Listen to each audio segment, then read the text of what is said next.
What's going on, everyone? It's Jesse here from ExoShield, and today I'm going to give you some tips on how to get a clean ExoShield ULTRA installation. First, let's take a look at the space you're going to be installing in. We recommend doing ULTRA installations inside a garage or somewhere where you can at least have a level of control over the airflow. Being able to close up the garage door and work without dirt blowing around is a great place to start. Turn off any fans you have running overhead to keep from stirring up dirt and dust from your ceiling. Sweep or mop the floors before starting the install. And finally, clean the area where you're going to set up your tools.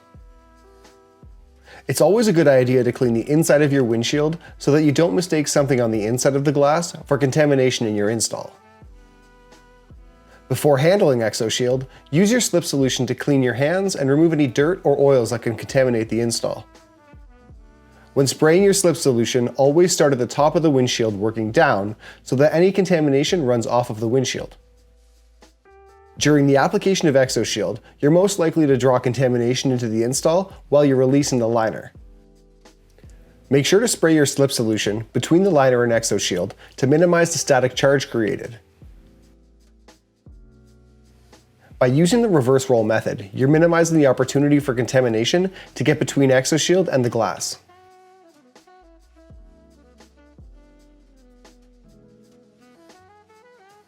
When using the squeegee, work from the middle of the windshield towards the edge, pushing out the water and any contamination that might still be under the film. If you do find contamination in your line of sight, try to remove it before doing a hard squeegee pass. Lift the film from the corner and flush out the contamination with your slip solution.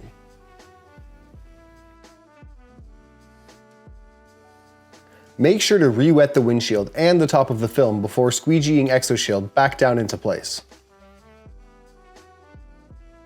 Do a final hard squeegee pass over the entire surface of ExoShield to remove as much moisture as possible. The less moisture left under the film at this point, the faster your ExoShield ULTRA is going to cure. When it comes to DIY projects, setting reasonable expectations for the outcome is key. We try to make sure that there's no contamination in the driver's line of sight, but a few specks on the edge of the glass is fine. Thanks so much for watching, and we'll see you in the next one.